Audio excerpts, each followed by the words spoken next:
A few years ago, I found myself grossly overweight, a pack-a-day smoker, I drank too much alcohol, and I was working as a waiter.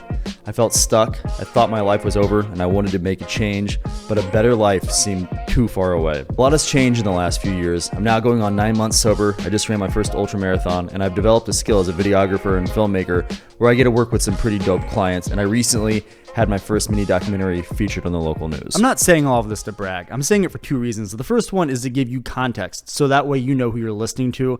And the second reason is because I truly believe that if someone like me that was 30, was a broke waiter, had no real skills that anyone in society cared about, I was so out of shape that I literally couldn't make it around the block the day after I quit smoking. I tried to run around the block and I couldn't do it. And I just ran an ultra marathon. I'm not special. And I believe that if I can have these profound experiences in my life and change my life, I know you can do it too. Like I said in the intro to the video, I've now been working as a freelance videographer and filmmaker, and I recently just had a project where I got to make a music video with a local artist.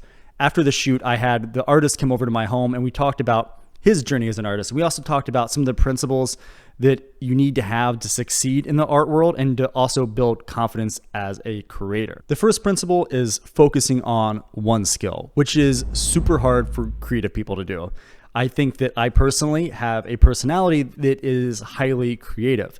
I have an interest in everything, which is great, right? I can find myself in any circumstance, any situation, and I can talk to anybody. I'm not one for small talk, but it's been really hard in the business world to pick a skill and to work on it and to hone it and to get better at it. But this is crucial to developing confidence as an artist and as a person, because if you're a person and you don't have a trade or a skill or a craft that you're proficient at, it's really hard to have confidence. So anecdotally, what I did as a filmmaker and videographer is I took my camera, took my old iPhone, like an iPhone 5, and I took 2 video clips and I cut them together, and that felt good. Then I took that same iPhone, I bought a wide angle, a clip-on lens, and I made a social media commercial for my fiance's employer.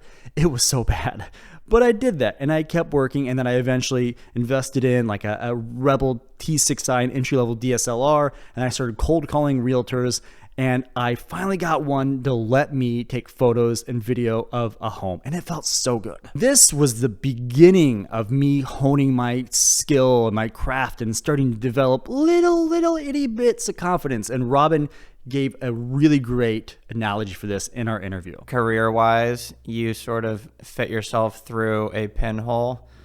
So like you have all this potential on one side, right? All these things that you could do.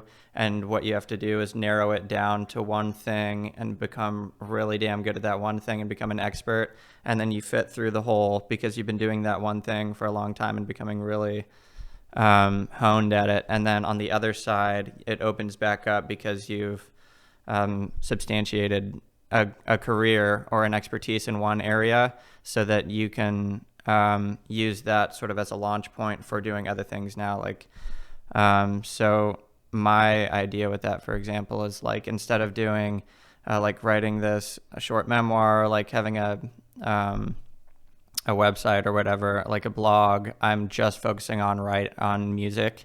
And then it's like, if I can make music work, then at some point I'll be doing that full time, and I'll have more time. Like right now I work that and another job. So then like I'll have more resources and time and opportunity to do other things on the other side. The second principle is developing patience. Once you start to develop your new skill and you get a little taste of victory, you get like a win, you have to keep going. After I got that DSLR and I was cold calling realtors and I was desperately trying to get a job with my new professional camera, I spent months trying to get someone to let me take photos and videos of their home. And no one called me back, or people would answer and I'd talk to them for 30 minutes and they were so nice and they're like, "Don't call us, we'll call you."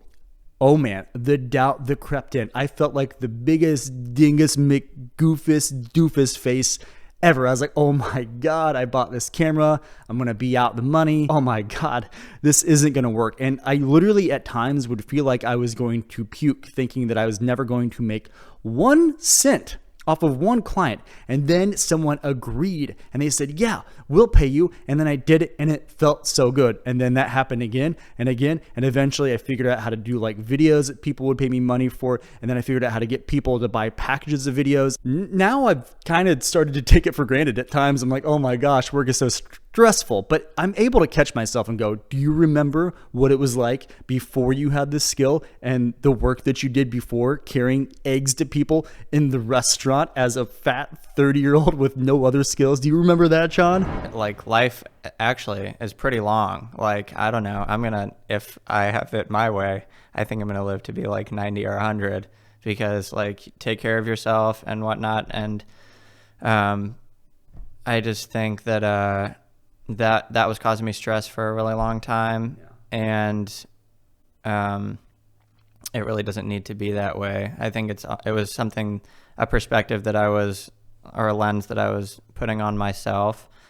And you call it, society or whatever the pressure is. It says you need to have things figured out by this time. But at the end of the day, I don't really have anyone around me who's saying like, you need to get this figured out, or like, what are you doing with your life and stuff like that. It used to be that way a little bit, but I've made some believers out of like, people that are close to me that wanted me to take a more traditional route are now like, oh, we see that this is something that is gaining legitimacy in our eyes. And I'm like, let's go. So. The third and final principle to gaining confidence is discipline. You have to fall in love with the process. And you've probably heard people say this before. You have to love the process. You have to love the process. But it's like, how do you develop a process? How do you start the process? I think a lot of times, and maybe it's just me, but I bet you relate with this in some way.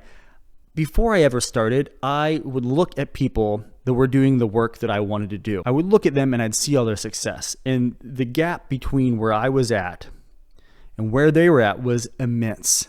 I would look at like ultra marathon runners and I could barely make it around the block now. It felt good to make it around the block, but I was like, oh my God, this is so daunting. And I would run for a little bit and then I'd stop. Same with video stuff. I would shoot some videos and I'd stop. I'd make a YouTube video and then I'd stop. I would try to get clients for a few weeks and then I'd stop and I'd keep working at the restaurant. So it's like, how do you get the confidence to develop the process? And the confidence thing is funny because confidence is earned, right? It's not given to you. So you have to trick your brain. You have to do tiny little things. Tiny little nuggets. Like for me with running, I did those first 30 days and it felt so good. And then I ran my first 5K. And I can tell you from experience, finishing my first 5K felt just as good as finishing my first ultra marathon.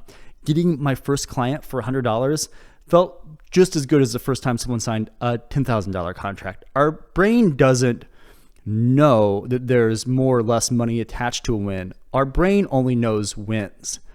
So create a space in an environment where you're consistently winning, whether it's you reward yourself for sitting down to write because you want to be a writer, or you're rewarding yourself for doing a 10-minute run 3 times a week, 5 times, 7 days a week.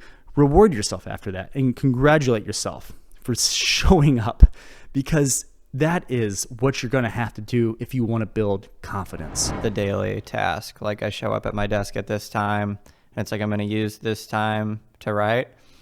And some days it's like absolutely nothing and I feel defeated and shitty. And then other days I'll make, like there's this one song on my album called Ifs, Ands, Buts. And like, man, I was like trying to make something happen with this for like several weeks and like nothing was really coming up.